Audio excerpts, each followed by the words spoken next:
Bueno, buenas tardes. Estaba esperando que llegara para empezar, ¿viste?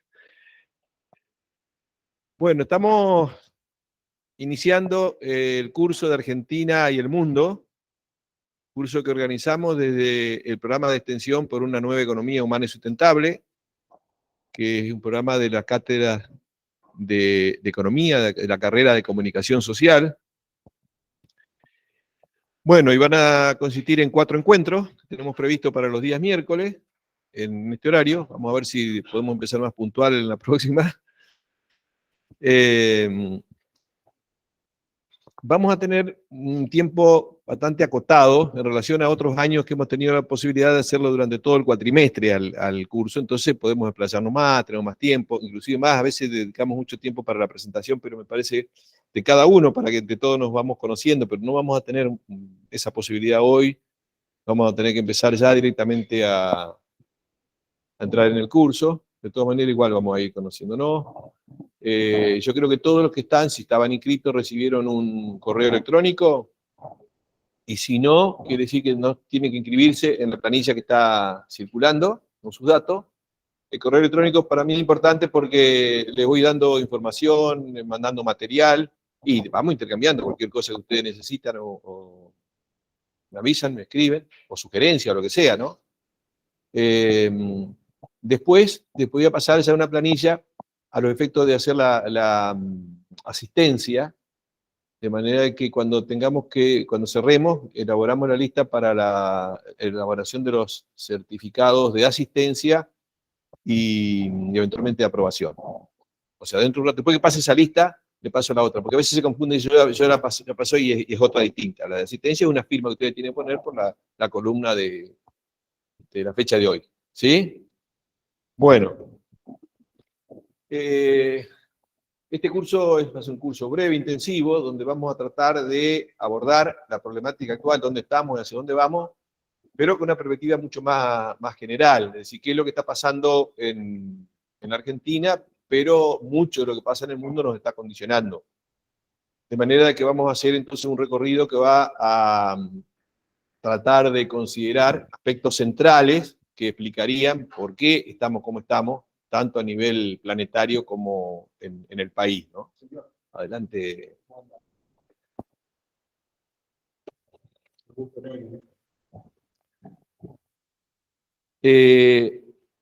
Como para comentarle un poco de qué consistirá esto. Vamos a hacer alguna introducción. Hay algunos amigos que ya han participado en los cursos, algunos han venido a la carrera, o sea que algunos son reincidentes, son, digamos, masoquistas de segunda generación, porque ya han venido 1, 2, 3 veces, y otros son nuevos. Entonces voy a tener que hacer referencia, y van a tener un poquito de paciencia algunos, porque referencias más bien introductorias sobre qué es lo que nosotros consideramos economía y el orden social en el cual vivimos, porque es necesario para hacer referencia después a los procesos que se desatan a nivel mundial y nacional, y dar algunas ideas o pautas de cómo funciona esta realidad y cuáles son los posibles escenarios futuros si esta realidad sigue funcionando como hasta ahora, si no logramos cambiarla. A partir de eso empezamos entonces de esta introducción, y vamos a hacer un recorrido de lo más global, es decir, qué es lo que está pasando en el mundo, y después íbamos a ver en la Argentina. Al hacer la Argentina, obviamente hacemos referencia a nuestra realidad, porque son parte de eso, y está muy condicionado por el modelo económico-social vigente en el país, como para concluir con una perspectiva de qué es lo que puede suceder, pero más que nada lo hago con un llamado de atención, como una necesidad que tengo de descargar toda la preocupación en ustedes. O sea, al ser mucho más lo que reciben esta preocupación, se me alivia un poco, y dejo a ustedes esa preocupación para que la compartamos. Bueno, a ver si vienen para acá, para Argentina y el Mundo. Bueno, vayan ubicándose por ahí. Sigue pasando la planilla, ¿no? Ah, está. Hay lugar por ahí. Me olvidé dejar un caminito para que se vayan ubicando cuando llegan así más tarde. Bueno.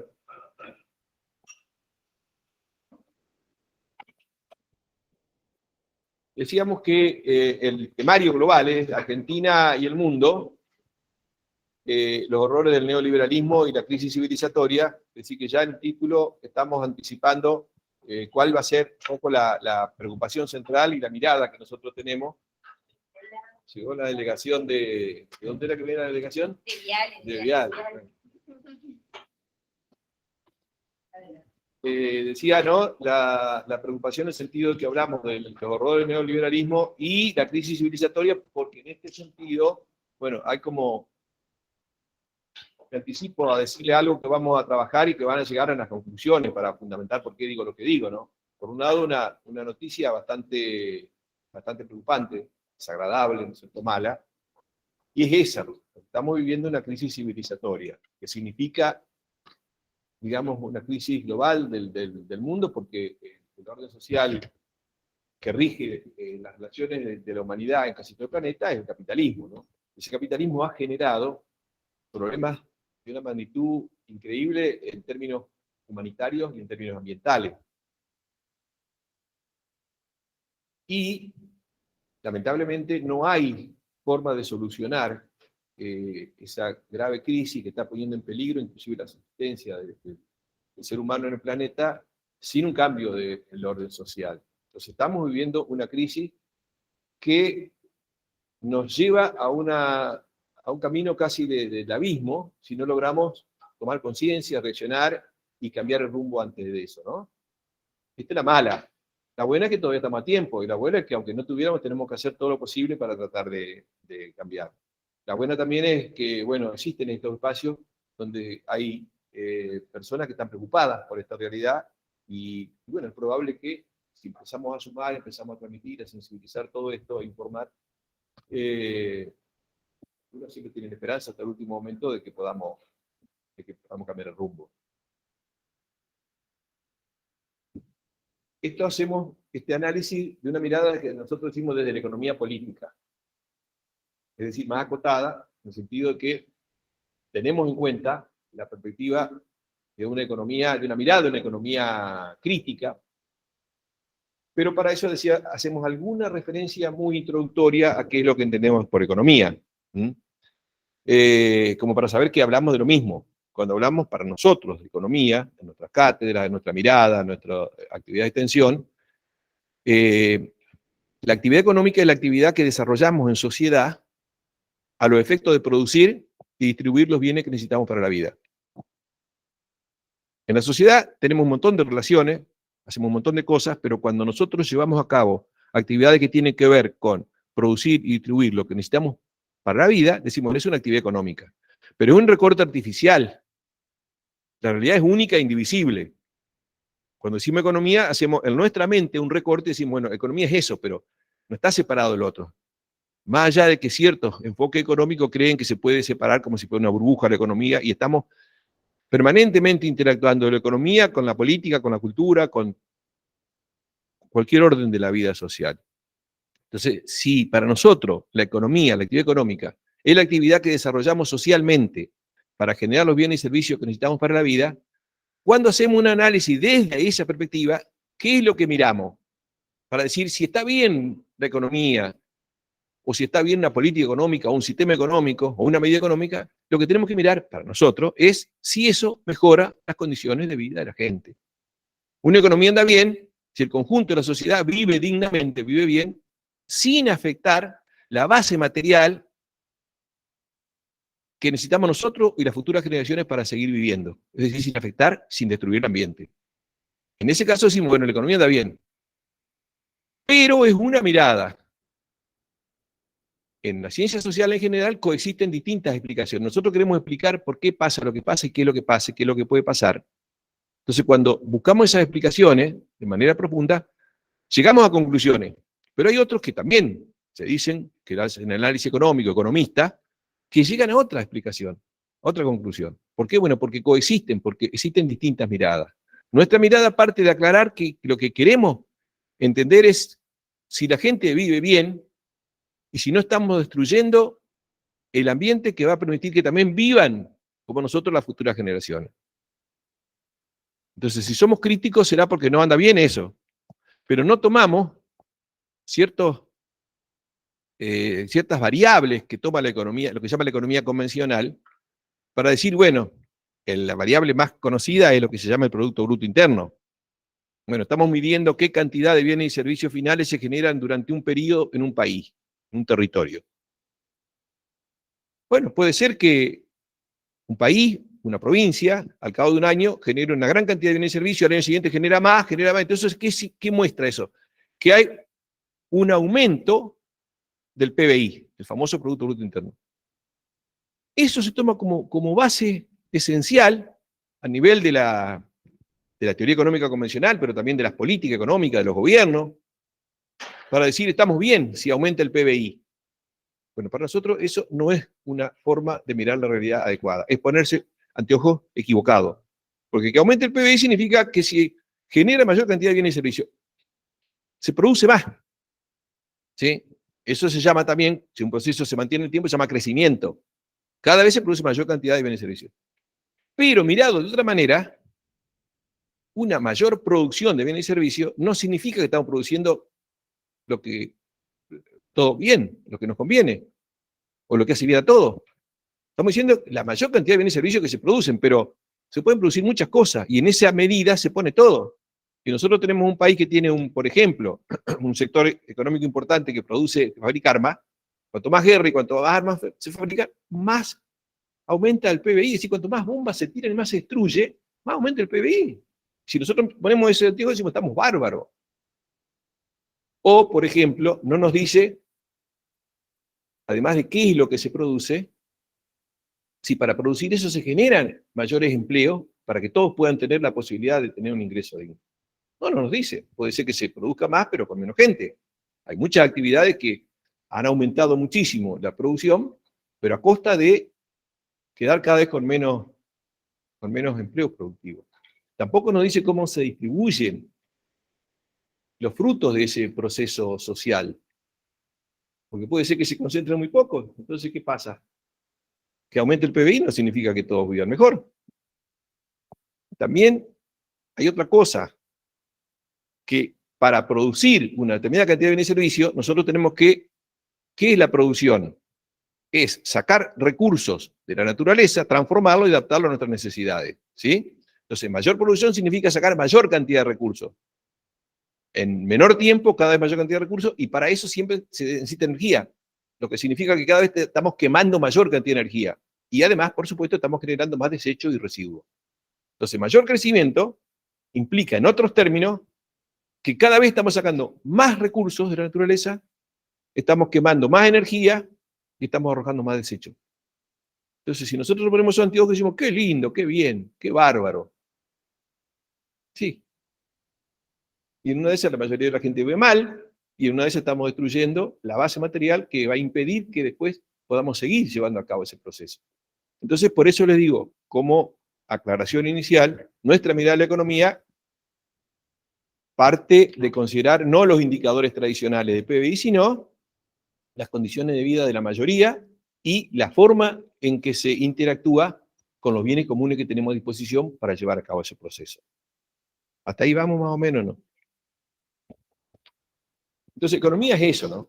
Ahora, para llevar a cabo la actividad económica, donde somos muchos y cada uno hace un pedazo de algo de lo que se llama la riqueza social, existe lo que se llama la división del trabajo. No es que cada uno hace todo lo que necesita. La división de trabajo ha llevado a que la especialización logre tener mayor cantidad de bienes y servicios disponibles, pero después hay que intercambiarlo. Pero además tenemos que saber qué produce cada uno.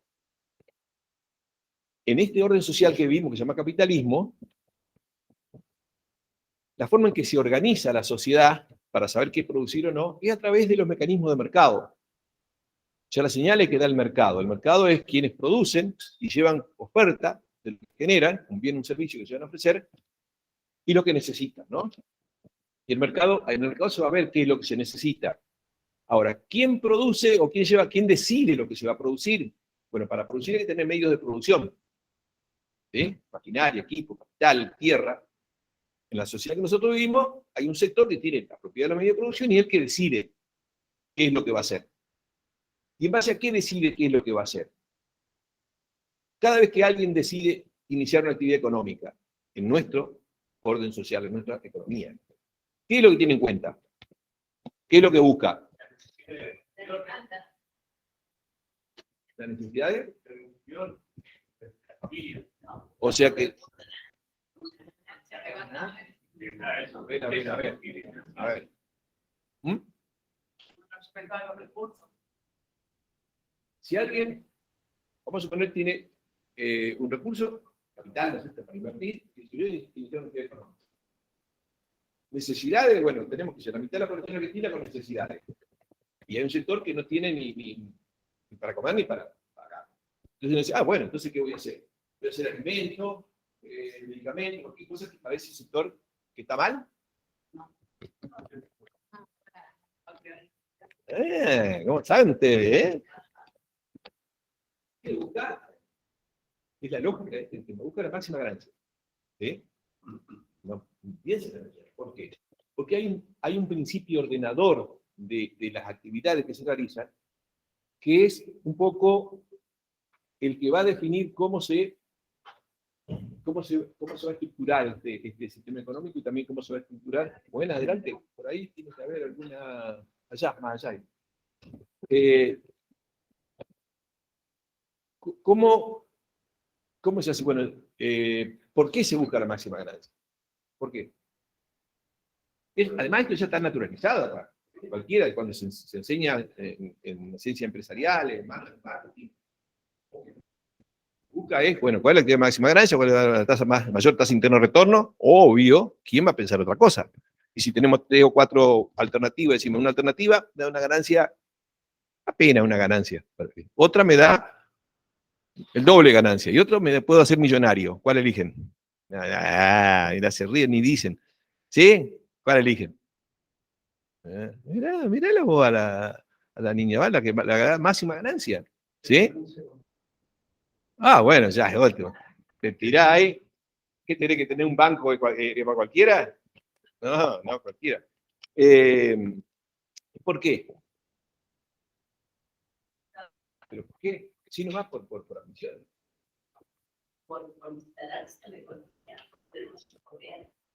Pero por poder.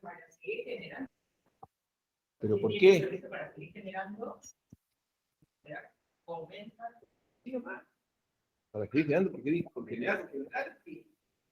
Está conformando con una demanda que es inevitable que genere esa producción para tener mayor ganancia, capitalizarse y poder... ¿Por qué? ¿Por querer ganar más y tener más? ¿Por eso? Hay algo que me falta, acá a ver quién me ayuda. ¿Pero y por qué? ¿Por qué no quedarme tranquilo? ¿Cómo yo puedo vivir bien así? ¿Por qué quiero la máxima ganancia?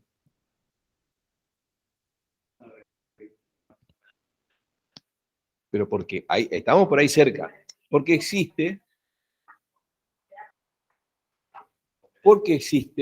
exactamente un principio ordenador que es la competencia, porque existe la competencia. La competencia significa que si yo voy a hacer algo y me da resultado y voy bien, y yo produzco para el mercado, si no tengo mercado, sí, tengo cliente. Puede haber otro que haga lo mismo que yo, ¿sí? Y que me van a disputar los clientes. Y si me disputan los clientes y me lo ganan, ¿qué me va a pasar a mí? ¿Qué me pasa? Si me quitan los clientes. Entonces, ¿a quién le gusta perder todo? Nadie. ¿No? Salvo, bueno, algún masoquista como eso que le gusta venir 2 o 3 veces al curso de economía, pero son los menos. Entonces, a nadie le gusta perder. Pero ¿cómo se hace para no perder, para ser competitivo? Y para ser competitivo hay una cuestión básica que es invertir. Porque tengo que agrandar el negocio para bajar costos unitarios por cantidad, o tengo que incorporar nuevas tecnologías, nueva maquinaria que me da mejor calidad, o tengo que ofrecer mejores condiciones financieras, pero tengo que poner dinero para invertir. ¿Y de dónde saco el dinero para invertir? No van a decir el banco porque se van a fundir y van a perder todo. Del giro del comercio, de la ganancia. La única fuente genuina de dinero es la ganancia. Entonces, si no gano, no tengo para invertir. Si no invierto, el competidor a mí me va a pasar y me va a borrar y me pierdo. Y si yo me pierdo, si a mí me funde, ¿qué hago yo? ¿Qué va a hacer la sociedad? ¿Me va a dar la plata y decir, tomá, mira, te vamos a dar entre todo para que te reponga? No, al contrario, ¿qué te van a decir? Aragán, vago, inútil, no sabía hacerlo. Entonces, encima te va a castigar la sociedad. Perdiste todo. Entonces, ¿cuál es la señal que le da a cualquiera que quiere iniciar una actividad económica el mercado esta regla de juego? Que si no sos competitivo y no te la arreglás solo, nadie te va a salvar. ¿Sí? Que si vos pensás en los demás, en el futuro, y no sos competitivo, entonces esto hace de que la conducta de los empresarios responda a una mirada muy, muy cortoplacista y muy obviamente individual y egoísta, porque no tiene otra, porque tiene que sobrevivir. Si tiene una empresa que dice, bueno, no, yo voy a hacer las cosas para alimentar a la gente que no tiene que comer. Y le voy a pagar a los trabajadores un salario digno para que vivan bien. Y voy a comprar la materia prima y voy a pagarla mejor a los productores, el mejor valor, porque se lo merecen. Y voy a vender barato porque si no, la gente que no tiene plata, no. ¿Cuánto puede durar con esa mentalidad en este orden? Se funde, se funde. Entonces, esto es, el tema es que este simple concepto, digamos, de la competencia, hace de que, bueno, se naturaliza. Y no solamente se naturaliza, sino que se generaliza, sino que se hace costumbre y se hace cultura. Y así ya lo hemos naturalizado. ¿Qué significa entonces que priorizamos la máxima ganancia? Que no hay nada por encima de eso más importante. No hay nada. Si yo para ganar más tengo que incorporar una máquina que me reemplaza, supongamos tengo 20 trabajadores que van bien, estamos trabajando lo más bien, estamos creciendo, pero hay peligro de competencia y me dicen, bueno, mirá, o incorporar esta tecnología, que va a bajar mucho los costos, va a mejorar la calidad, pero eso sí, de esos 20 te sobran 18. Con 2 que tengas está listo. ¿Qué hago? Ah, mirá vos. Así es la cosa. Despedí a los 18. Y 18 personas que se quedan sin trabajo en este orden social se quedan sin ingreso. Y son. ¿Mm? Ah, sí, tenés que cumplir con las leyes. Tenés, tenés que cumplir con las leyes. Tenés que pagar. Pero además, despido hay de sobra. Despido hay de sobra. ¿No? Lo que pasa es después vamos a ver cómo es la cosa entre si sos chico, mediano o grande, ¿no es cierto? Porque en este orden social, esa lógica de la competencia hace de que todos busquen ganar más. Pero no todos ganan. ¿Sí? Unos ganan y a medida que ganan, vuelven a invertir y son más grandes y vuelven a crecer y vuelven a producir. Y eso se da naturalmente a lo largo de este orden social, un proceso que se llama concentración. Cada vez hay empresas más grandes, más poderosas, coexistiendo con las chicas que sobreviven como pueden. ¿Sí? Hasta que llegan a un punto donde pueden tener el control absoluto del mercado. ¿Sí? Bueno, pero el tema es, creces, invertís, sos más competitivos, ganás, otros quedan en el camino. Entonces, esto es un proceso natural en este orden.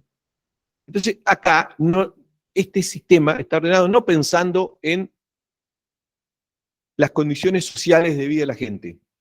Pero si tengo que producir para ser más competitivo y estoy afectando el ambiente, por ejemplo, estoy talando árboles, pero de una manera feroz, porque estoy sacando gratis, porque ya están los árboles, yo no los planté, los estoy sacando nada más, estoy teniendo ganancia enorme, estoy quemando mucha parte de eso, estoy generando contaminación. Y bueno, podría ser procesos tecnológicamente más amigables, evitar eso. Pero eso requiere hacer inversiones, más gastos. Y si yo hago eso y hay otros competidores que no lo hacen, yo voy a tener más costos y voy a tener que vender más caro. ¿Y qué va a pasar? ¿Qué me va a decir el mercado? ¿A quién lo va a comprar? Al más barato. Ustedes lo tienen así en la cabeza, ¿eh? La máxima ganancia, el más barato. ¿Qué quiere decir entonces? Que se va a priorizar obtener la máxima ganancia y yo no voy a hacer ninguna inversión si eso me va. ¿Por qué? Porque yo soy bueno con el ambiente, mañana tengo que cerrar la empresa cuando no tengo más clientes. Entonces, Y si tengo que contaminar un río, si tengo que contaminar el aire, y lo lamento, tengo que sobrevivir, porque nadie me va a venir a ayudar. Pero si pongo en peligro la salud de la gente o lo contaminar, y lo lamento. Y también hasta la vida de las personas. ¿Por qué? Porque esto significa que la máxima ganancia es la prioridad en este sistema económico. ¿Sí? Así se ordena el sistema. Ahora, ¿qué pasa? Cuando hay muchos que compiten, eso más o menos está, de cierta manera, atemperado, acotado. Pero ¿qué pasa cuando van quedando cada vez menos y más poderosos? Ya no tienen límite.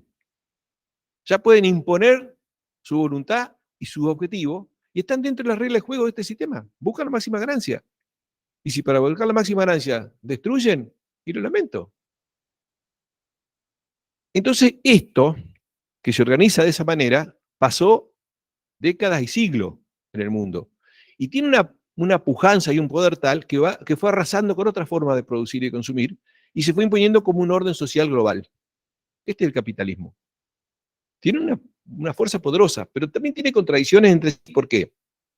Porque el empresario tiene que ganar más, buscar la máxima ganancia. La máxima ganancia es tratar de vender lo más caro posible y bajar, ¿qué cosa? Costo, ¿sí? ¿Y un trabajador qué es para el empresario? Es costo, porque no ve otra cosa, porque no puede mirar otra cosa. No es un ser humano, es un costo. Y como costo hay que bajarlo. De manera de que el sistema obliga a ser cada vez más productivo, cada vez más competitivo, para producir mucho más, pero también limita la remuneración al trabajador, que en última instancia también después es consumidor. Entonces, esto va generando problemas, porque después hay problemas. ¿Cómo vendo? ¿A quién le vendo? El empresario no puede consumir todo, no puede gastar todo, porque tiene que invertir. Entonces, esto lleva a un problema que tiene históricamente el capitalismo, es que en algún momento no tiene dónde colocar esa producción.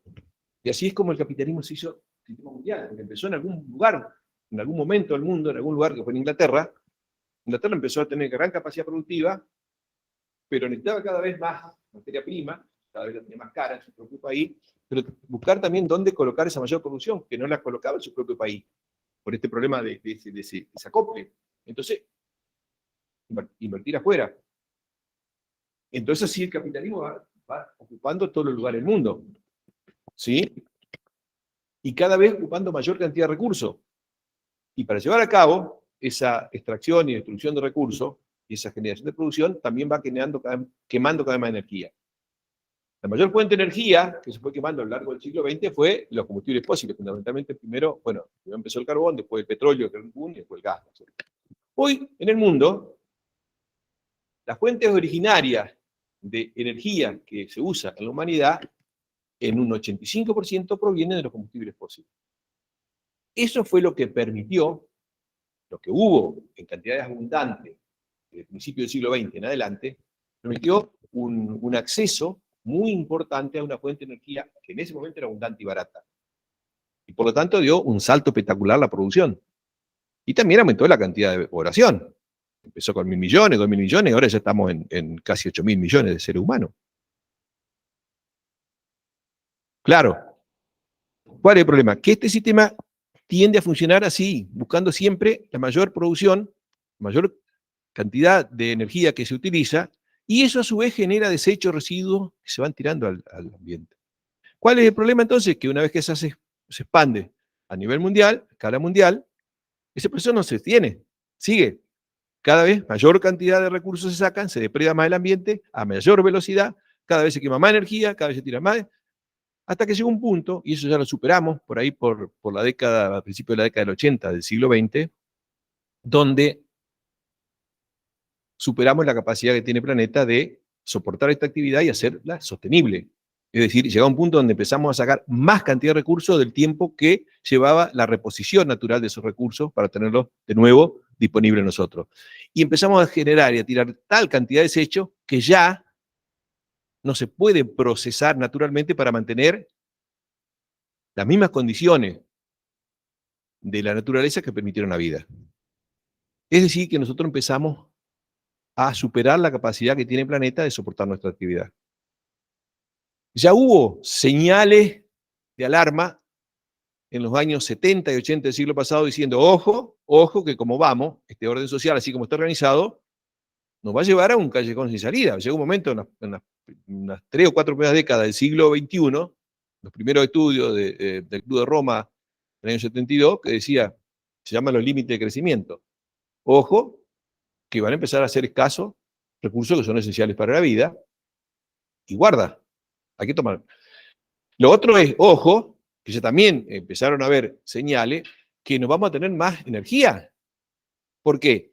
Pues si nosotros creemos que es posible crecimiento infinito, sacar recursos, quemar energía, necesitaríamos un planeta que va creciendo. Pero el planeta es finito. Entonces, ¿qué pasa? Nosotros empezamos a superar la capacidad que tiene el planeta. En este momento estamos más de un 70% de la capacidad que tiene el planeta de soportar nuestra actividad. O disminuimos ese porcentaje, o nosotros no tenemos futuro. Entonces, esto es una de las lógicas que se generan. Otra de las lógicas que genera este orden social es que tiende a ser cada vez más concentrada la actividad económica. Ya todo, aquellos que dicen, bueno, los empresarios ya no son los empresarios. Hay empresarios pequeños, cuentapropistas, microempresas, empresas pequeñas, medianas, grandes, gigantes y corporaciones mundiales. No son todos iguales. Y esas empresas muy grandes, a su vez, tienen la posibilidad y tienen el poder de condicionar, influir o incidir sobre las decisiones políticas. Que eso es otro orden, otra parte del orden social, el orden político, que es un poco el que se ocupa de la organización y la convivencia de la sociedad, de poner las normas, que se supone que está ese orden político representado por el Estado, que en teoría está para defendernos a todos, para lograr el bienestar general. ¿Sí? Quienes gobiernan se supone, ¿o no? Se supone. Pero, ¿qué sucede? Cuando una actividad de una empresa muy poderosa puede afectar el ambiente, una o un grupo de empresas, o afectar a una población, entran en conflicto, el poder político, ante la posibilidad de enfrentarse al poder económico, normalmente agacha la cabeza y cuando tiene que decidir, no decide para defender la integridad del ambiente, de la vida o de las relaciones sociales, sino los intereses de los poderosos. Entonces el orden político empieza a tomar medidas que benefician a los sectores más concentrados y que afectan a los más pequeños. Ese es el resultado, o sea, porque está todo interactuando, no existe la economía separada de la política. Pero también existe un orden cultural, que es aquel que a través de la educación, de los medios de incomunicación, llamo yo, ¿no es cierto?, y de desinformación, son los que se encargan de justificar esto, de esconder las cosas feas, de no mostrar la realidad. Entonces, ese orden cultural, y fundamentalmente juega mucho ahí el tema de los medios de comunicación, son los encargados de ocultar los males que genera este sistema, o distorsionarlo.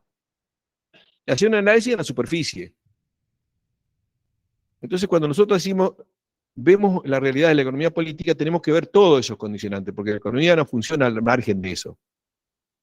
Si no hubiera un Estado que garantiza, que promueve inclusive este accionar y que beneficia a los sectores más concentrados, la cosa no sería así como estamos viviendo. Pero hay un orden político que está así. Y si no hubiera un orden cultural que justifica esto, y estaríamos asombrados, estaríamos indignados, pero nos hemos ido acostumbrando, bueno, a ver esto como natural, o a ocultarlo.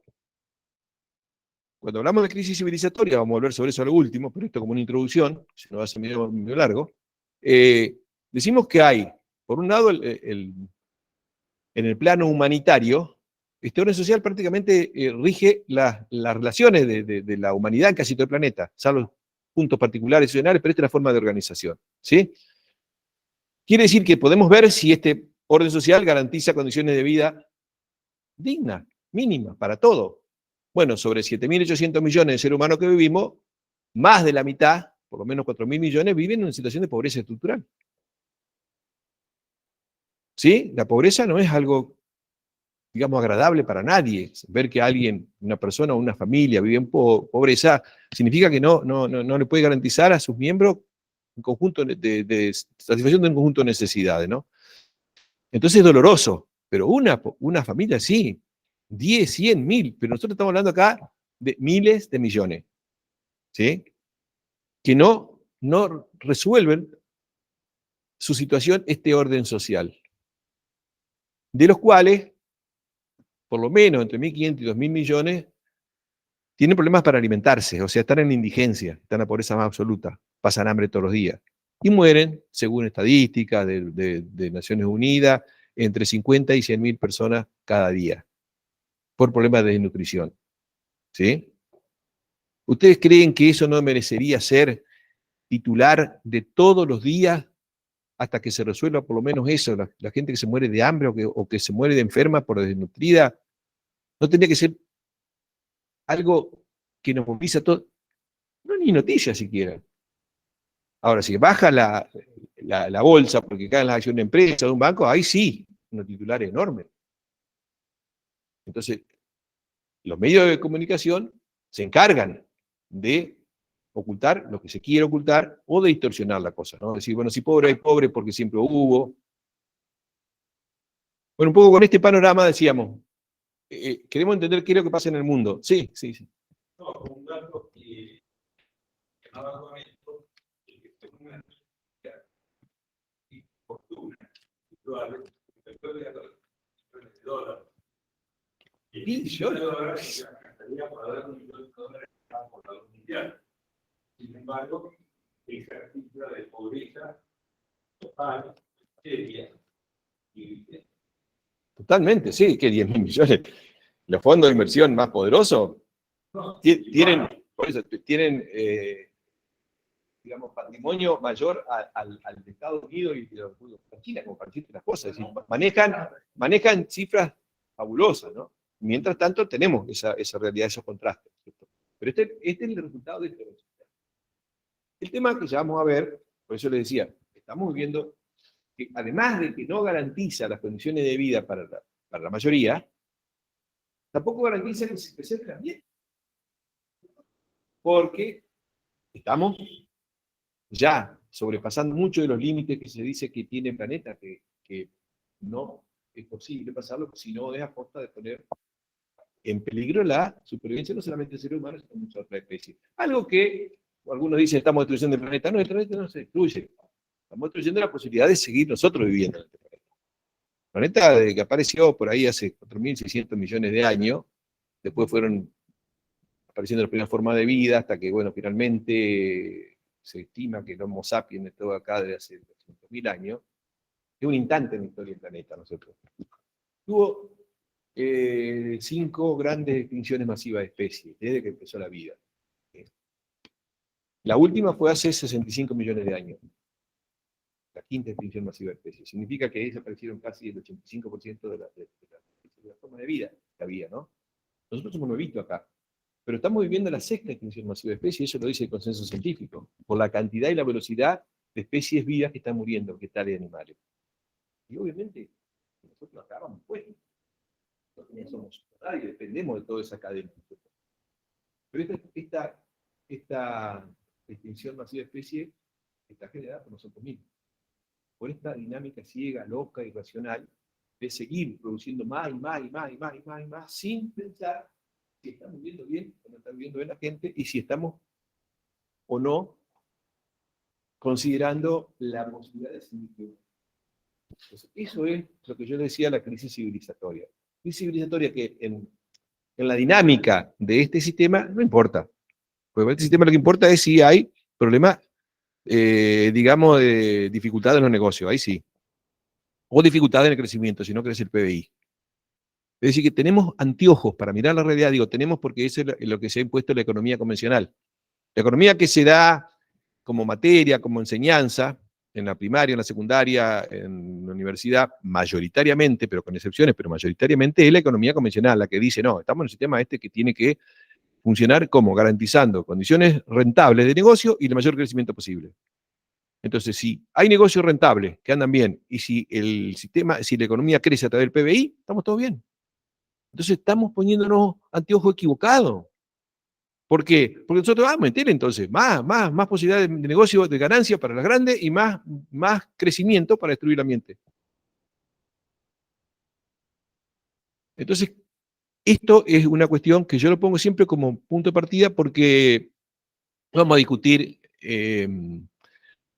cuestiones de instrumentos o medios, sino los fines, ¿cuál es la finalidad?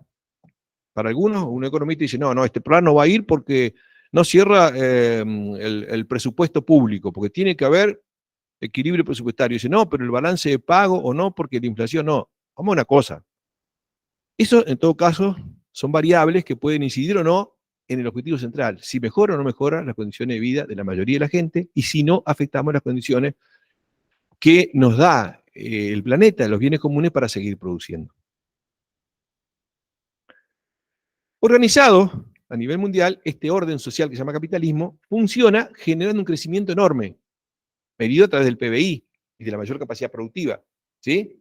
Ese crecimiento. Pero ese crecimiento, y con esto último cierro para entrar ya a nuestro mundo, estamos ya en el mundo, ¿no es cierto? Pero para ubicarnos en tiempo, es un crecimiento que no se da de manera lineal e ininterrumpida a lo largo del tiempo. Si nosotros vemos, a ver si me da el cable, tuviéramos que graficar a lo largo de los años cuánto PBI produce un país, el crecimiento significa que si estamos, por ejemplo, en el año 2000, no sé si a alguno le molesta el ruido ese, porque algunos hacen 2022, significa que si acá se producía esta cantidad, en el 2022 estamos por allá, ¿no es cierto? Entonces el PBI aumenta eso. Ese crecimiento. Y eso es el país que lo logra, el gobierno que lo logra, el ministro de Economía que lo logra, saca pecho, ¿no es cierto? Miren lo que recibimos así como así, tenemos el mayor PBI del mundo, PBI per cápita, todo bárbaro, ¿no es cierto? Pero ese crecimiento no es un crecimiento que se dé siempre de manera ininterrumpida y lineal y pareja, sino que se da el crecimiento en forma cíclica, con periodos donde hay un gran crecimiento del PBI, donde todos están contentos porque hay más ocupación, más producción, más empleo, más ganancia, etcétera, etcétera, pero en algún momento ese crecimiento se interrumpe, se frena y hasta puede haber una caída, una crisis. Y después, de nuevo, se ve en la estadística que otro periodo largo de crecimiento hasta que de pronto se agota, se interrumpe una crisis y así. Es decir, esto es un crecimiento cíclico, con fases expansivas y fases recesivas y de crisis. Crecimiento de largo plazo, de años, a veces de décadas. Entonces, algunos entendemos o queremos explicar eso considerando que cada periodo expansivo de largo plazo tiene características particulares, características, digamos, que son similares a lo largo de un periodo, donde hay ciertas formas, ciertas ramas económicas que crecen más, cierta forma de distribución del ingreso, cierto tipo de Estado, que al principio facilitan la expansión y el crecimiento, pero después se transforman en obstáculos. Y ahí cuando se transforma en obstáculo, no se puede seguir como venía funcionando. Ese freno genera una crisis. Y la crisis es un momento donde se producen cambios que buscan remover esos obstáculos, sacarlos, y preparar las condiciones ¿para qué? Para un nuevo periodo de crecimiento. Hasta que los elementos que genera este aumento llegan a transformarse en obstáculos, nueva crisis. Entonces uno puede analizar la evolución del sistema mundial o de un país a lo largo de su historia, mirando esos, y esto le llamamos modelos de acumulación o modelos económicos sociales, o la forma en que se organiza la economía y la sociedad durante ese periodo. Que en algún momento entra en crisis y cuando vuelve a crecer, ya hay cambios. Dentro del mismo sistema, ¿no es cierto? Pero hay cambios, ya no es el mismo. Es decir, que este sistema admite formas diferentes de organización que se van dando a partir de la interacción de esas lógicas, ¿no? de la competencia, la máxima ganancia, del de la concentración y centralización, de la dinámica de mercado y de cómo interactúa el Estado con su política. Pero llega un momento en que eso ya no va, y la crisis es un periodo donde el viejo modelo entra en crisis y no termina de morir, y el nuevo modelo todavía no ha nacido. Cuando se supera eso, ya la crisis pasó y estamos ante un nuevo modelo. Entonces nosotros hacemos el análisis como una sucesión de modelos. ¿Cómo? Sí, sí, sí, sí entra en el mismo sistema, pero no es lo mismo el capitalismo. Eso ahí me quería referir yo. El capitalismo que vivimos entre los años 40 y 70 en el mundo, 70, 70 y pico, que llamaba el modelo fordista keynesiano, ¿sí? Que organizó el capitalismo a nivel mundial de una manera, que lo que vivimos a partir de los 70, 80 en adelante, que llamaba modelo neoliberal. Es capitalismo, pero es diferente. Es diferente. Nosotros vivimos entre fines de los 60, principios de los 70, una profunda crisis de lo que se llamó el modelo fordista keynesiano. ¿Cuál fue? Que rigió un poco el mundo capitalista desde fin de la Segunda Guerra hasta principios de los 70. Ese capitalismo surgió de una crisis anterior, una crisis donde el capitalismo tenía un enorme crecimiento, mayor producción, mayor inversión, mayor ganancia, muy concentrado, la época del capitalismo liberal, que venía del siglo XIX, después de la Segunda Revolución Industrial, un notable crecimiento, pero el salario, en el liberalismo, el Estado deja que los grandes concentren y paguen lo menos posible. ¿Qué pasa? Acá hay una brecha. ¿A dónde se va a vender después? Exportando, exportando, exportando, claro, pero cuando llegamos al siglo XX, estamos más atrás, ¿no es cierto? Llegamos al siglo XX, ya el capitalismo había ocupado todo el planeta. Entonces, ¿cómo seguir creciendo, creciendo, creciendo? Y bueno, guerra para reordenar, para saldar esas peleas por mercado, o la crisis del 30. ¿Qué estaba mostrando eso? Que esa enorme capacidad que tenía el capitalismo de producir, de ganar, de expandirse, tenía el límite, que ya estaban llegados. Llegamos a todo el territorio del planeta y esto nos llevó a la guerra y todo. Entonces, ¿cuál fue la solución en ese momento? Es decir, entre los años 40, como para poner uno, o 45 cuando termina la guerra. ¿Cómo se resuelve ese problema de que hay una enorme capacidad productiva? Eso se llama sobreacumulación de capacidad productiva. Hay una enorme capacidad productiva. ¿Sí? Tecnología, empresa, inversión, trabajadores desocupados, o sea, para producir hay mucho más, pero ¿qué es lo que no había? Demanda, mercado. Entonces, la solución de eso fue una reorganización del capitalismo, lo que se llamó el capitalismo fordista keynesiano. Es decir, el modelo fordista keynesiano. Se le llamó modelo fordista keynesiano. No es, cuando decimos modelo no es que estaba preparado de antemano, sino que lo leemos, una vez que pasó decimos, bueno, funcionó de esta manera. A ese modelo le llamamos fordista keynesiano. ¿Por qué? Bueno, porque el Estado comenzó a intervenir y lograr un acuerdo entre los capitales más poderosos, entre los sindicatos y el Estado, de distribuir los aumentos de la productividad de manera que vaya parte de la ganancia, pero también parte a mejorar el salario. Y además el Estado interviniendo más, con más gasto público, para que no se quede la demanda. Eso permitió un periodo de 2, 3 décadas de crecimiento sostenido del capitalismo a nivel mundial. Y de mejoras, de paso, de mejora sostenida de una gran parte de la población. Porque antes teníamos 2/3 de la población afuera. Con este modelo, quedó 2/3 adentro y una afuera. Es decir, incorporó mucho más. ¿Qué hizo este modelo? Incorporó más consumidores. Que era lo que necesitaba. Pero eso lo tenía que hacer el Estado. Porque si uno solo, si un empresario solo quería hacer mejor, se iba a fundir. Tiene que decir el Estado, no, todos, arreglamos todo. Por eso el Estado incorpora nuevas formas de legislación. Digamos, las convenciones colectivas de trabajo, tiene otro trato hacia los sindicatos.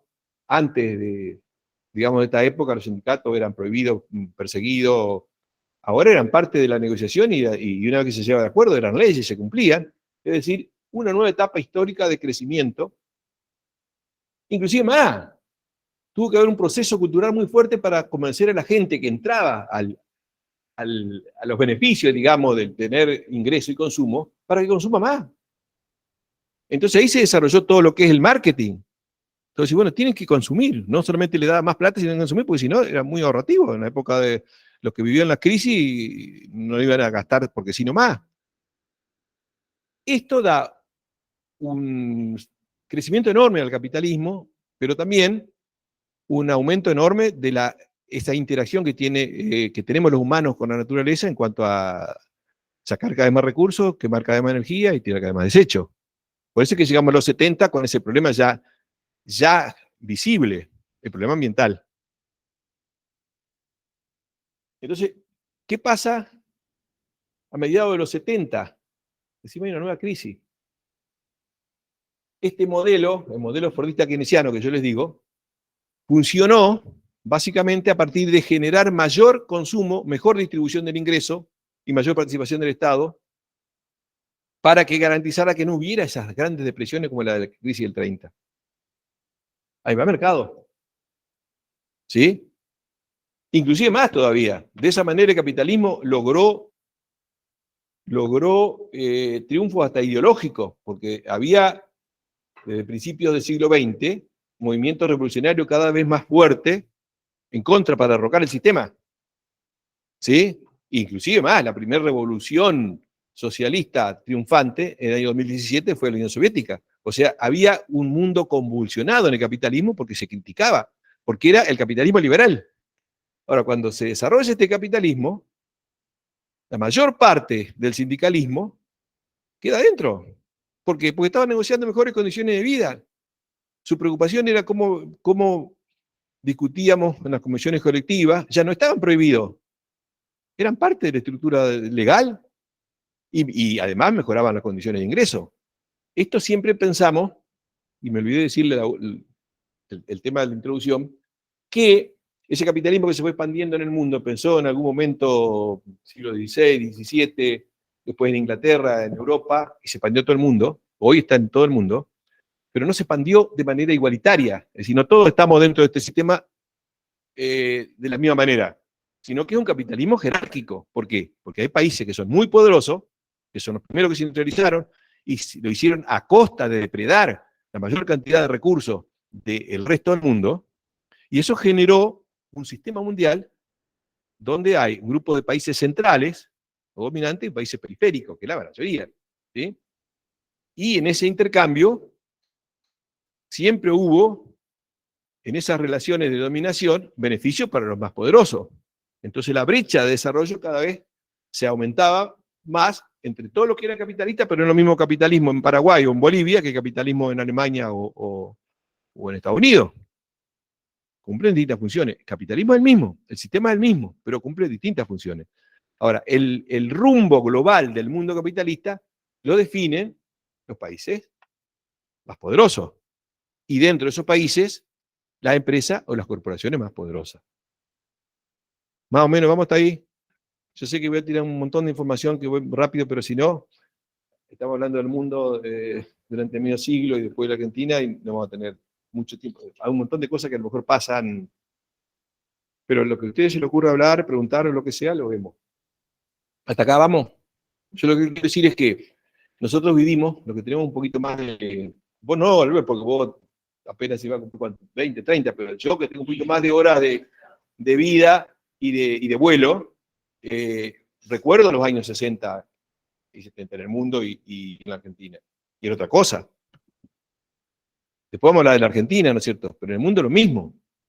Primero que era mucho más tranqui, mucho más estable, pero ese modelo fordista keynesiano permitió un montón de mejoras en parte significativa de la población, tanto en los países desarrollados como en algunos países periféricos, como el caso de la Argentina.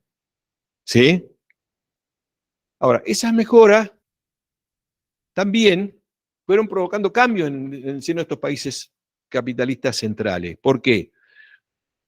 Porque ahí hubo muchas mejoras en los niveles de ingreso de los trabajadores. Es decir, que Las grandes empresas, los países centrales, pagaban cada vez mejor a los trabajadores en sus países. ¿Sí? Pero pagar cada vez mejor a los trabajadores, en la medida que no siga aumentando de manera significativa la productividad del trabajo, le significaba menores ganancias. Menores ganancias. Y además, el Estado en esos países acompañó y promovió ese proceso, el Estado keynesiano. ¿Sí? Para que no se frene el crecimiento, si faltaba demanda, el Estado le mandaba más gasto público. Y si había más gasto público, los empresarios podían vender más. Entonces todo lindo, claro, pero el Estado, para gastar más, tenía que recaudar más. Y en esos países, la recaudación se hacía básicamente sobre lo que se llaman los impuestos directos y progresivos, es decir, impuestos a las ganancias e impuestos a la riqueza. Entonces, ¿qué pasa? Por un lado, trabajadores mejores pagos significaba por ahí no ganar tanto. Y un Estado que empezaba a cobrarle muchos impuestos a las ganancias, a la más grande, ahí empieza a haber problemas, fines de los 60, principios de los 70, con lo que yo digo una caída de la tasa de ganancia. Caída de la tasa de ganancia.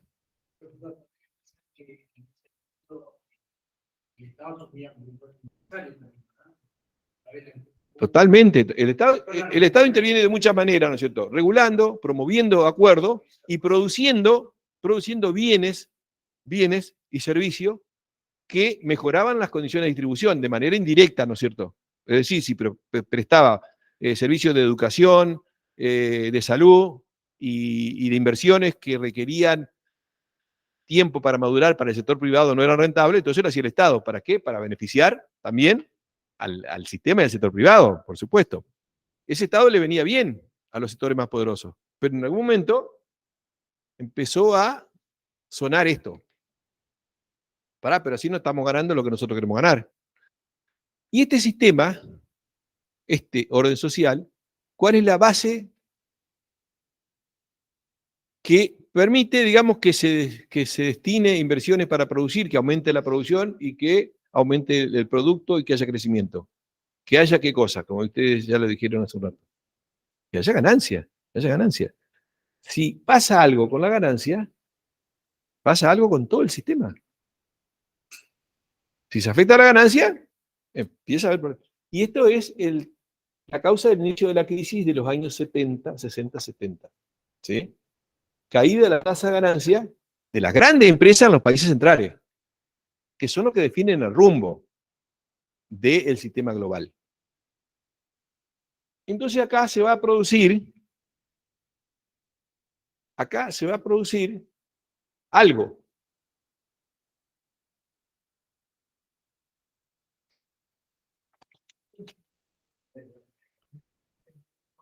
Se va a producir algo que es una crisis. Sí, ya me dijo, que le vaya bien. Nos vemos en la próxima si puede. Si se afecta la ganancia, acá pasa algo. ¿Y cuál es la reacción? ¿Por qué? Porque las grandes empresas en los países centrales de pronto ven que tiene más salario de lo que pensaban, que el Estado le cobra más impuestos, entonces que todo lo que ellos decían que venía lindo porque el Estado venía interviniendo, porque había más cada vez más, ahora estaba mal. Entonces empezó un periodo de cambio que se manifestó primero al principio de los 70 con la inflación en los países centrales, que no era común. La inflación era algo raro en los países centrales. A diferencia de lo que pasaba, por ejemplo, en la Argentina. ¿Por qué? ¿Por qué había muy baja inflación durante el modelo fordista keynesiano en los países centrales? ¿Por qué prácticamente los índices de precios estaban relativamente calmos? Tasa de inflación de un 2 o 3% anual, cuando acá eran 25, por ejemplo.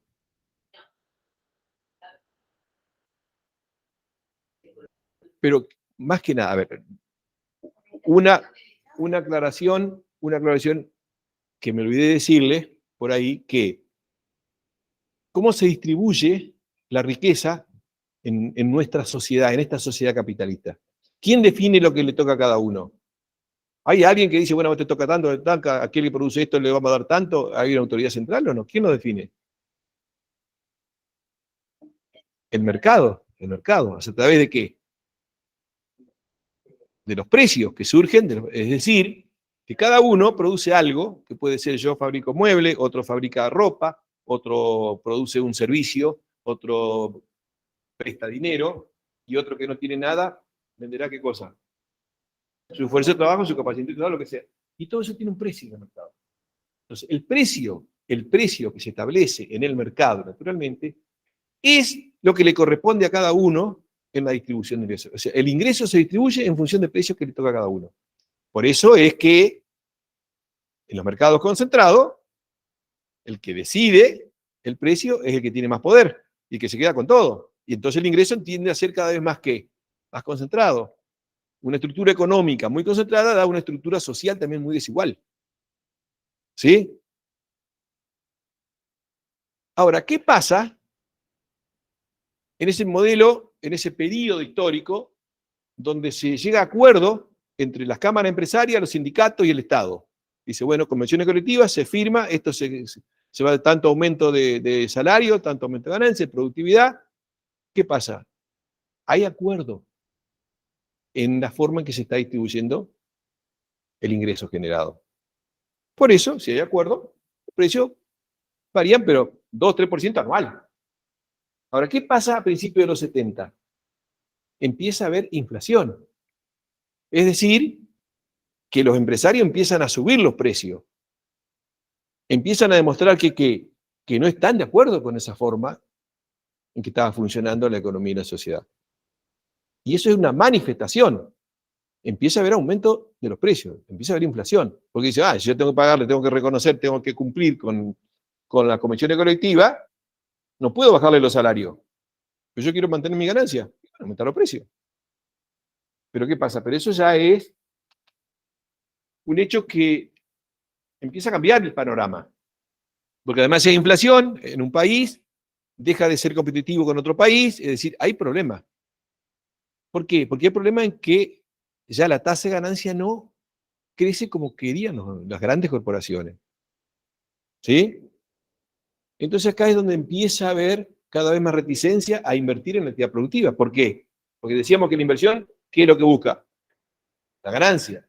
Entonces, si se retrae la inversión, ya no hay aumento de la capacidad productiva, no hay aumento de la producción, entonces empieza a haber también qué fenómeno en la economía cuando se frena la actividad económica. ¿Cómo se llama eso? ¿Mm? Bueno, ya la sé, ya más completo le hiciste, pero digamos, hay recesión. Cuando disminuye la actividad económica, hay recesión o estancamiento. ¿Sí? Lo que pasa es que nosotros hemos quedado con él que iba a presentar esta inflación y se apuró ansioso por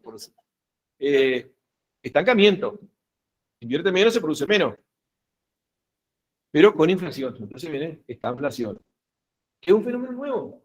Con el capitalismo anterior, la época de inflación era cuando había plena demanda, pleno crecimiento, y seguía habiendo más demanda mayor que lo que podía aumentar la producción. Entonces aumentaban los precios.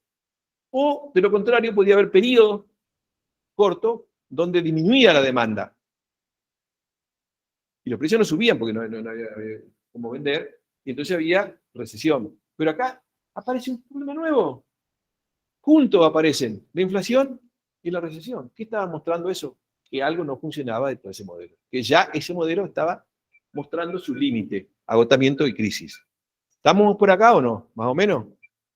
Entonces, crisis que tiene que ver con la forma en que estaba funcionando la economía y la sociedad, que había tenido o había permitido uno de los periodos históricos de mayor crecimiento del capitalismo, lo que decían en la primavera keynesiana, los 25 años, 30 años gloriosos del capitalismo, ya estaba perdiendo vigencia. Y eso desata reacciones. En el capitalismo, las reacciones tienen que ver cómo sacamos, cómo superamos los obstáculos, cómo volteamos los obstáculos que impiden que la economía crezca dando ganancia a las empresas más grandes y crecimiento al sistema. Y así se desatan grandes reacciones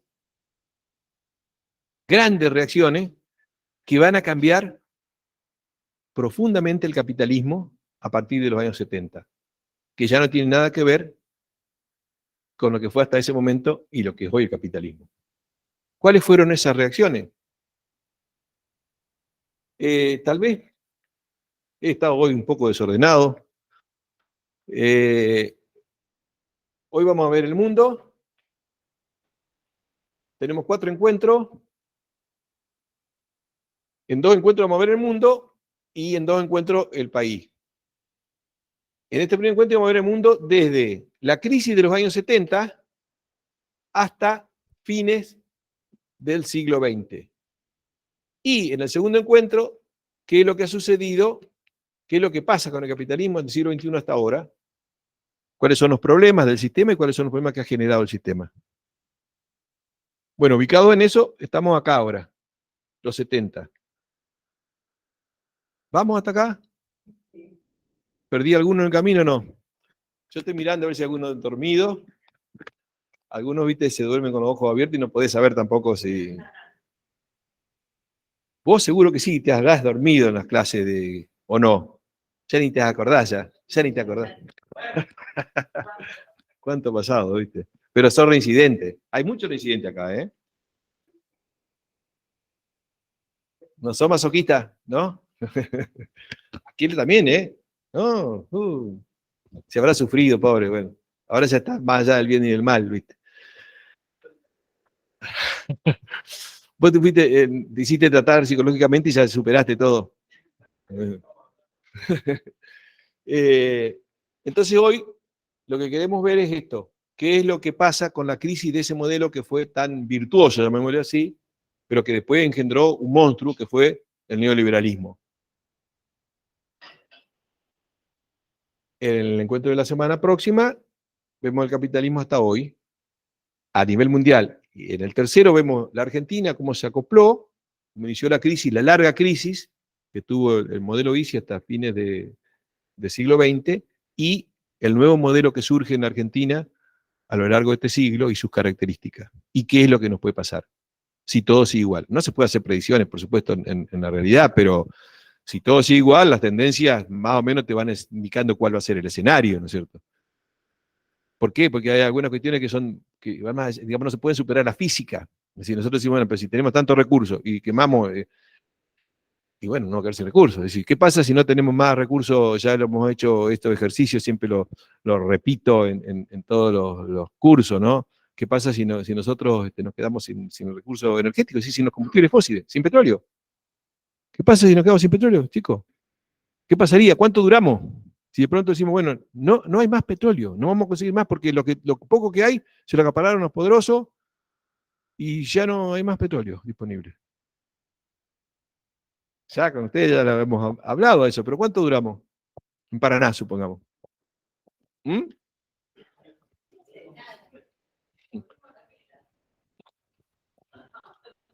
Son re optimistas ustedes. Son re optimistas. A ver, primero, ¿quién va a hacer la vela y dónde la saca? Vamos a suponer que tenemos un escenario donde de pronto no tenemos más petróleo. ¿Qué significa? Que no hay más transporte.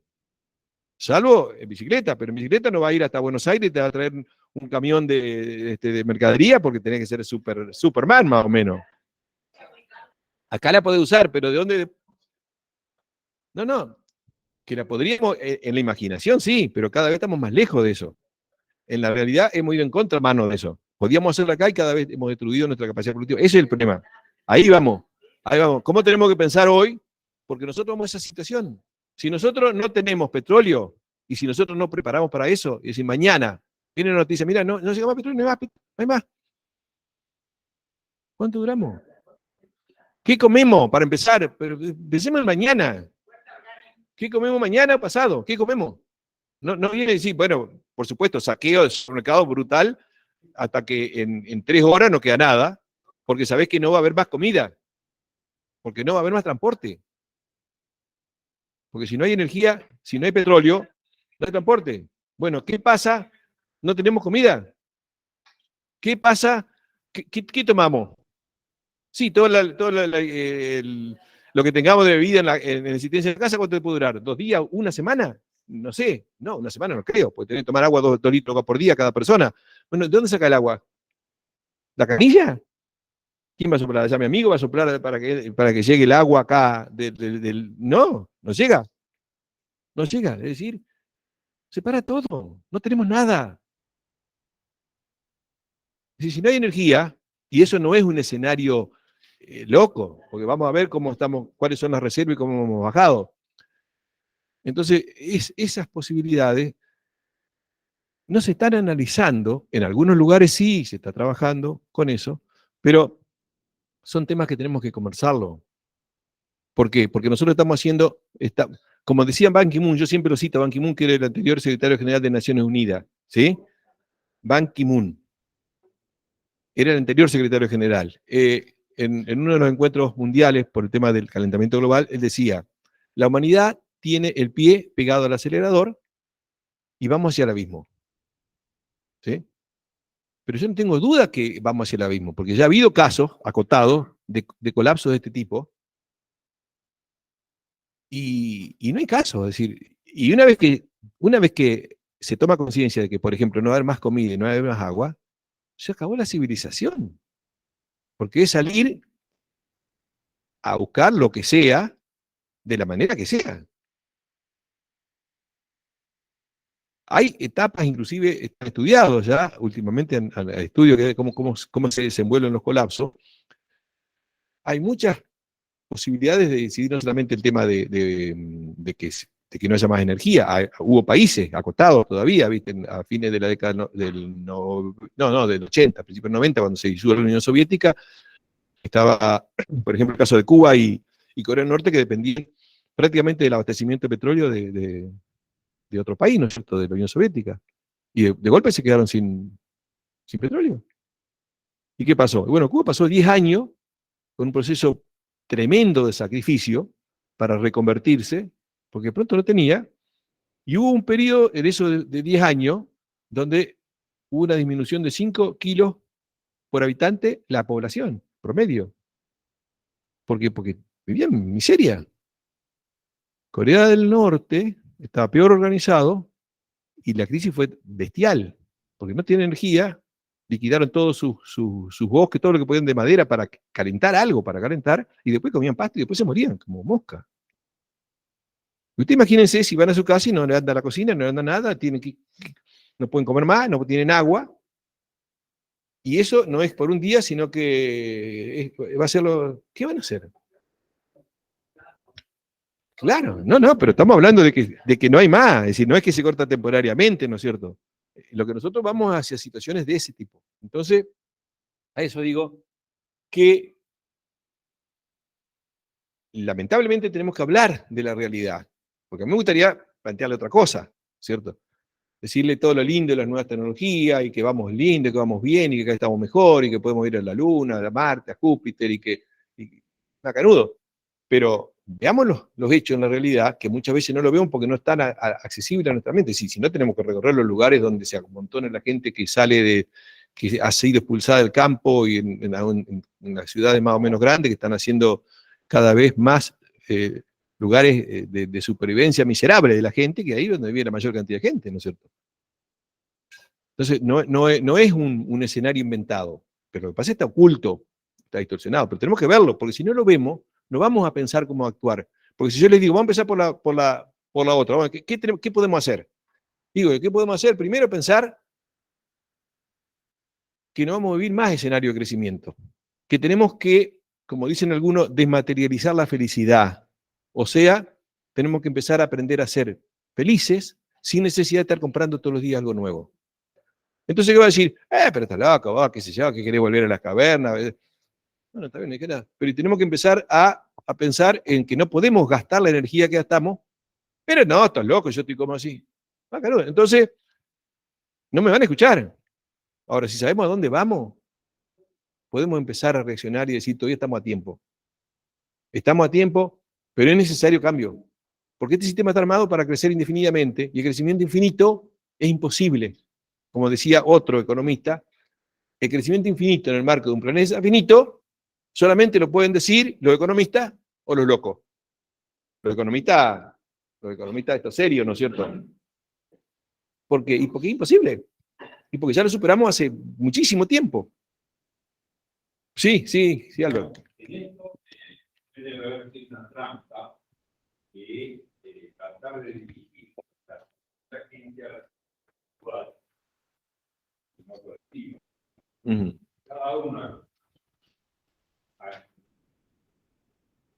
individual, pero no hay una política de conjunto. Tampoco. Bueno, sí, mirá. Tiene que ser de conjunto. Ya vamos a hablar de...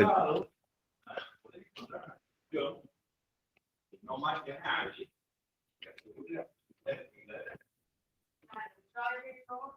Que conjunto también, digamos, que acá podemos hacer cambio y transformación de manera individual, de manera colectiva, no somos yendo en y las asociaciones, A ver.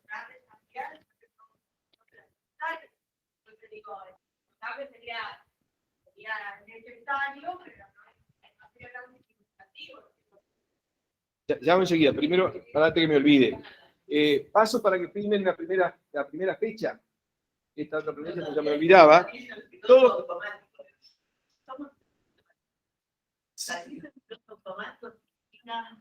No. Tiene el tema de la salida, pero ese era lo último. Ya vamos enseguida. Pará un chiquitito. Está toda la planilla de los datos, están todos acá. ¿Sí? Bueno, ahora pasó la planilla de la asistencia, porque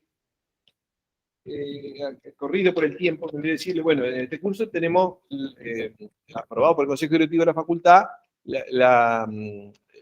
el otorgamiento de certificado de asistencia del 75%, es decir, 3 de los 4 encuentros que tenemos. Y de aprobación para aquellos que quieren certificado de aprobación, para lo cual te deberían hacer al final del curso, yo le daría la consigna y tiene que hacer un trabajo a domicilio y mandármelo en una fecha que después coordinemos, y en ese caso sería un certificado de aprobación. ¿Ah? ¿Ahí? Entonces, bueno, volviendo un poco a esto de, ya vamos a ver el tema de las posibilidades, porque posibilidades hay, si no, no estaría desesperado tratando de informar y sensibilizar sobre esto, ¿no? Pero lo que sí tenemos que tener la seguridad es que en el rumbo que vamos, es como dice acá la niña, vamos rumbo al abismo. Vamos con automático al abismo, porque está todo organizado en la sociedad, una sociedad que es un orden social que no deja, digamos, detalle libre, ¿no es cierto? Está todo organizado ¿para qué?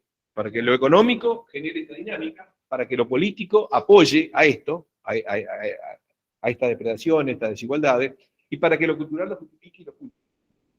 Entonces, salir de eso requiere cambios, primero en la forma de pensar y de mirar la realidad.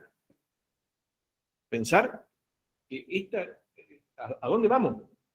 ¿A dónde vamos? Porque cada uno está mal o bien, pero está en un lugar cómodo. Y salir de eso significa cambio en lo individual, cambio en los grupos, en la organización, a nivel local, cambio en los lugares. También lo tenemos que pensar de una manera, porque no hay otra. Porque no es una alternativa. Uno dice, pero eso es utópico, me dicen algunos. Lo utópico es creer que si nosotros seguimos por este camino, que vamos a ver hasta dónde llegamos y cuál puede ser la proyección, es creer que vamos a tener solución. Eso sí es utópico. Porque ya llegamos. Ya algo alguien que venga de otro planeta que no sepa cómo funciona, pero ya sabemos cómo es esto. Entonces tenemos que, pero mi intención entonces es plantear por qué llegamos a esta situación, cómo vamos y qué pasa si seguimos así. Para entender de que tenemos que cambiar. Y ese cambio, por supuesto, como acá me dice mi ayudante por todos lados, no alcanza lo individual. Yo me acuerdo en uno de los cursos que dimos acá hace algunos años, 6, 7, 8 años, que había alguien que me dice, yo me estoy haciendo mi huerta en el fondo de casa. Porque claro, porque si se interrumpe el transporte, acá nadie come más nada.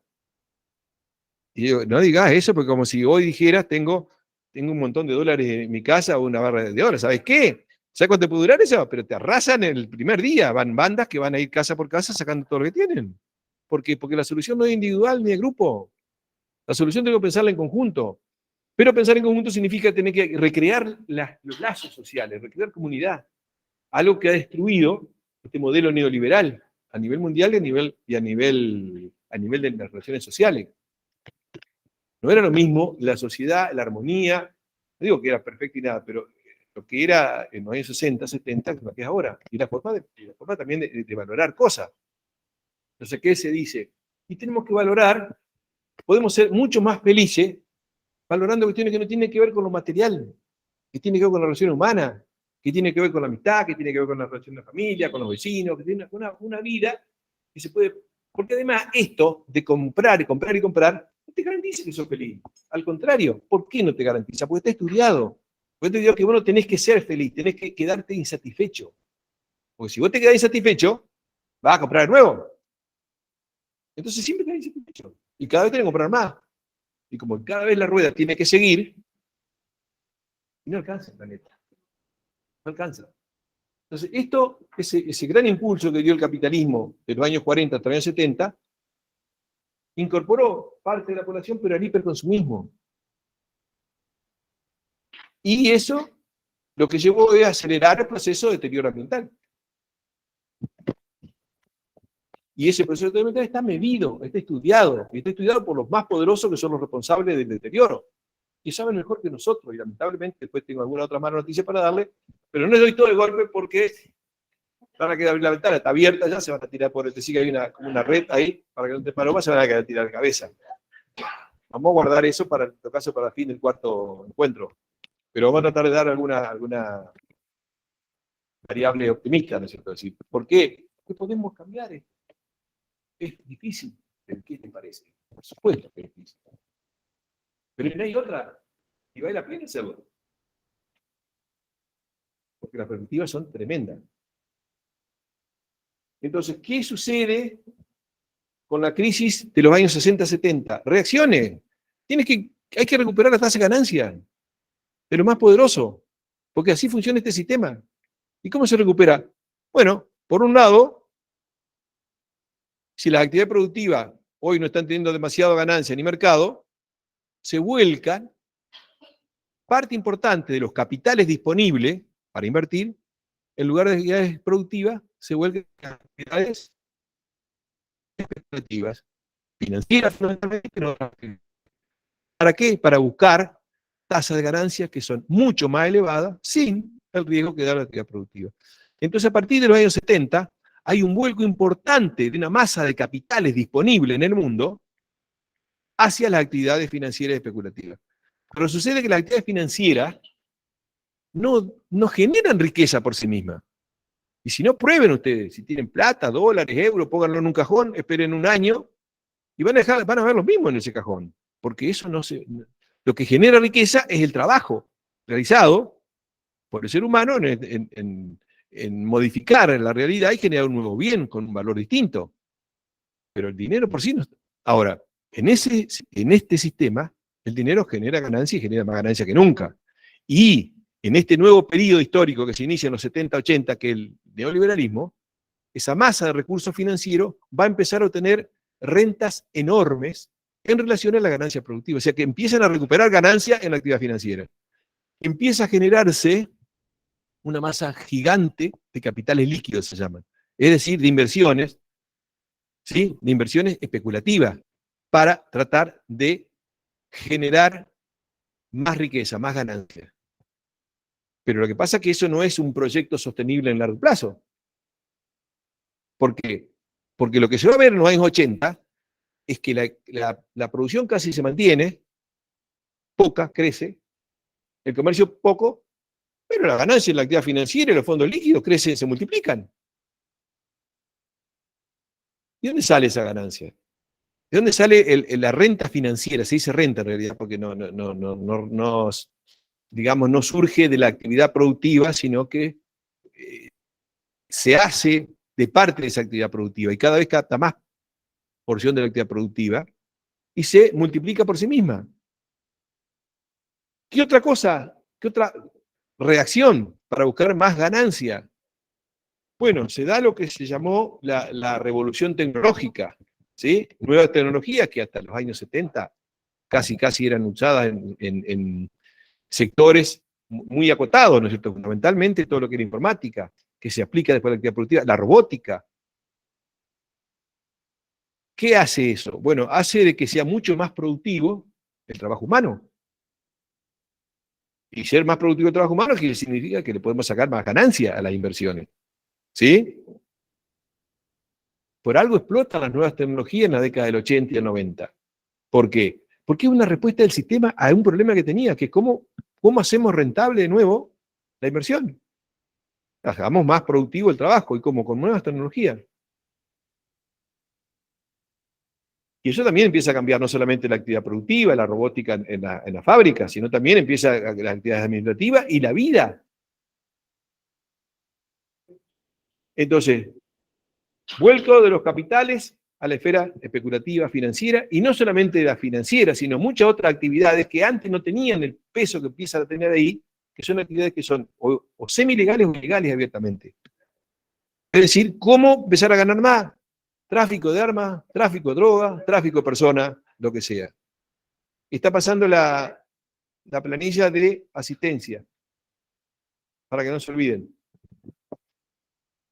Entonces, de pronto, hay capitales que empiezan a valorizarse mucho más en esos ámbitos que en la actividad productiva. No solamente en la esfera financiera, sino también en estos tipos de actividades. Hoy, ni hablemos. Hoy está entrelazado la política con los fondos, llamémosle ilegales o semi-legales, que es fenomenal. Ni se imaginan ustedes. Pero logran mayores ganancias. Ahora, ¿qué otra forma tienen las grandes empresas que reestructuraron su forma de producción y cambiaron el mundo? Lo que se llama la internacionalización productiva, es decir, las grandes empresas de los países centrales, que habían reservado todo su poderío en esos países, en esos territorios, empiezan a invertir en países donde el costo de la mano de obra es sustancialmente más bajo. Entonces dirán, si nosotros queremos ganar más, donde le pagamos el salario a un trabajador en Alemania, podemos pagar 20 o 30 trabajadores en un país del sudeste asiático. Y llevamos la tecnología, que ahora la podemos disponer, que la podemos organizar a escala mundial, entonces empieza un cambio muy profundo. Esas corporaciones organizan la producción a escala mundial. Y sacan parte de su producción, una parte importante de esos países poderosos, y la empiezan a llevar a lugares donde pueden producir lo mismo o más, pero pagan, multiplican sus ganancias. Uno de esos países que empezó a recibir fuertes inversiones de los años 70, 80, hoy es una de las principales, o quizás la más importante potencia económica, que es la República Popular China. Pasó un proceso primero más acotado, en una zona especial. Claro, de que pagar a un trabajador en Estados Unidos, o en Alemania, o en otro país de Europa, y llevarlo a China con la misma productividad y con la misma tecnología, obviamente que la ganancia es tremendamente superior. Es decir, que van a producir un bien con un diseño que tal vez lo hacen en la India o en Argentina, sacando materia prima de África, con trabajo infantil. No, lo que pasa es que acá a escala, claro, llevado a una escala mucho mayor, porque David Ricardo en general se produce todo un bien, ¿no es cierto?, en un país o en otro. Acá, producir un bien que no sabés dónde lo hiciste, porque lo diseñó un país, sacó materia prima de otros 3 países, lo ensambló en otro país, hiciste la maquinaria en otro, y lo vendés para el mundo.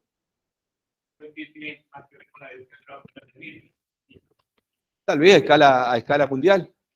A escala mundial ya es un grado superlativo, ¿no es cierto?, de división del trabajo. Pero las nuevas tecnologías lo permitían. Y así, estas corporaciones ya tienen una mirada global. No están asentadas pensando en defender su territorio. Su territorio es el mundo. No tienen patria. Y las ganancias son exorbitantes. Pero además tienen repercusiones, porque esas nuevas tecnologías, esa nueva forma de organización, además de sacar parte de la producción de los países centrales hacia muchos otros países periféricos, eso demandaba, por un lado, disminuir las barreras proteccionistas, es decir, una destrucción de la dinámica interna de las economías, bajar la barrera proteccionista para que puedan facilitarse el comercio mundial, ¿no es cierto? Un crecimiento muy fuerte del comercio mundial pero además un enorme proceso de lo que se llama centralización de capitales. ¿Qué significa? Que ahora ya los poderosos no son poderosos de un país o de otro país, los monopolios, sino que se tienden a ser monopolios planetarios. Y hay un mayor grado de concentración y de destrucción de empresas, inclusive empresas grandes de países, que desaparecen ante la imposibilidad de competir con esos monstruos nuevos. Claro, es decir, si uno toma distintos rubros o distintos productos a nivel planetario, son muy pocas las empresas que acaparan el 80-90% del comercio de ese producto a nivel mundial. O sea, el poder que tiene esa empresa es fenomenal. Pero como no es solo el producto, sino que la concentración es a nivel de grupo empresarial, son grupos que tienen muchas empresas en su poder. O sea, el poder es mucho más encima de eso. Y después están los grandes fondos de inversión, que son propietarios de varios grupos y que hoy llegan a un nivel de concentración que es increíble, pero que puede tener un fondo de inversión capaz que más patrimonio que el PBI de los Estados Unidos. Son pocos, pero son dueños del mundo. Eso va en paralelo, esa mayor concentración, a una mayor desigualdad en la distribución de la riqueza. Algo que se había temperado durante el modelo fordista keynesiano, después vuelve a agudizarse y eso estadísticamente hay algunos organismos que llevan esta cifra, donde el 1% de la población mundial llega a tener mayor cantidad de riqueza que el 99% restante.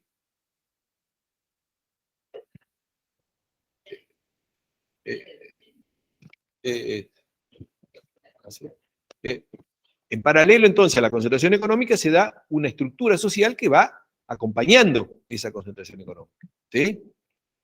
Entonces, hasta ahí vamos entre las reacciones. ¿Esto qué genera? Que se va recomponiendo la ganancia de esas corporaciones. ¿Sí? ¿Y qué otro elemento va a ser determinante en estos cambios que vamos a vivir de los años 80 en adelante? Un cambio político, que es ¿cuál? El surgimiento de... Bueno, eso a nivel de América Latina, sí, pero digamos como política, el neoliberalismo, o sea, hasta los años 70, lo que era común en los gobiernos, tanto de los países centrales como de los periféricos, en la política keynesiana, el Estado distribucionista, ¿sí? El Estado que trataba de que haya un poquito mejor distribución o menos desigualdades, etcétera, etcétera. En cambio, las políticas neoliberales son políticas que se aplican de manera intencional para lograr transferencia de riqueza desde los sectores mayoritarios hacia los sectores más concentrados. Las políticas neoliberales van a sacar también atributos y regulación del Estado para dárselo a las corporaciones. O sea que el Estado se va a poner bien y abiertamente al servicio de estas grandes corporaciones para reestructurar la economía y la sociedad mundial. Entonces, las políticas neoliberales van a ser, primero, no es que hay un plan, hubo un plan global, después iba a empezar a ser cada vez más global, pero al principio fue en la década del 80 en Estados Unidos y Gran Bretaña, los primeros que picaron en punta bueno, y nosotros fuimos un poco la experiencia en América Latina, en los años 70, dictaduras con políticas neoliberales, pero los países centrales fue más que nada Estados Unidos y Gran Bretaña, y desde ahí, en los años 80, empezaron a crecer en otros países, y de ahí fue cuando surgió el consenso de Washington, que es un acuerdo donde se dice qué es lo que deberían hacer los países en este nuevo escenario mundial, donde recetan, entre otras cosas, bueno, disminuir el déficit fiscal, privatizar, desregular, es decir, darle piedra libre a cuál, a las empresas más poderosas. Eso generó entonces un cambio profundo de lo que era el mundo en otras épocas, hasta los años 60, 70. El mundo fue cambiando. Los años 80, 90, fue cambiando. ¿Qué se fue dando? Esa reestructuración que logró. Dos cosas importantes para este sistema. Uno, una acumulación inmensa de riqueza en la esfera, lo que se llama esfera especulativa, los capitales especulativas, los capitales líquidos. Y empezaron a formarse las burbujas. En el sentido de que esos capitales, es decir, inversores que invertían en papeles, compraban acciones, que invertían en fondos de inversión, en títulos públicos, es decir, préstamos al Estado, que a su vez le daban rentabilidad que no le daba la inversión productiva, entonces ganaban más y empezaban a rentar más, pero capital especulativo, es decir, papeles, ¿sí? Que teóricamente representaban el derecho a ganancia futura de aquellos que debían eso. O sea, por un lado aumenta la deuda de muchos países, así fue como aumentó la deuda de los países del tercer mundo, y los propietarios, los tenedores de esas riquezas líquidas. Pero ¿qué pasa? Esas riquezas líquidas requieren remunerarse. Si no crece la riqueza real, en algún momento, ¿qué pasa? Se da lo que se llama cuando las burbujas empiezan a qué? Entonces ese proceso empieza a moverse, a ponerse en evidencia. En algunos países de América Latina, en la segunda mitad de la década ya era muy claro eso. Empezaban a explotar. ¿Por qué? Porque, por ejemplo, uno tenía, los grandes capitales tenían invertido en títulos públicos de, supongamos, de deuda de México, de Brasil, de Argentina, y teóricamente tenían tanta riqueza, más lo que le daba de ganancia la tasa de interés, más, resulta que después entonces, explosiones, unas mini explosiones, hagámosle así. Y estaban poniendo en evidencia que esto no es sostenible en largo plazo. Porque si no se genera riqueza real, ¿de dónde se va a valorizar el recurso financiero? Vamos hasta ahí más o menos.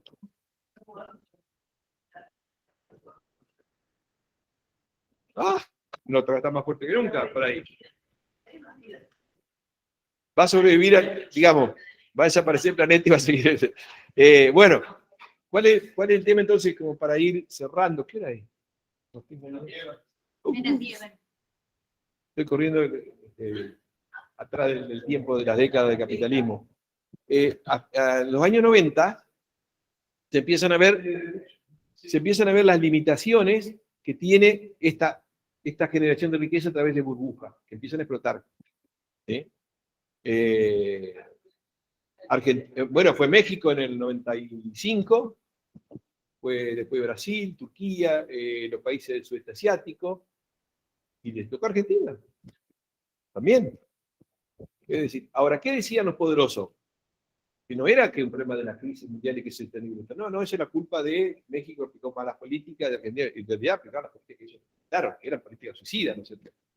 Pero estaban poniendo en evidencia un problema que tenía el capitalismo a partir de esas reacciones. Y ahora hay demasiados capitales líquidos y no se sostiene. Uno. Y que no bombe tiempo.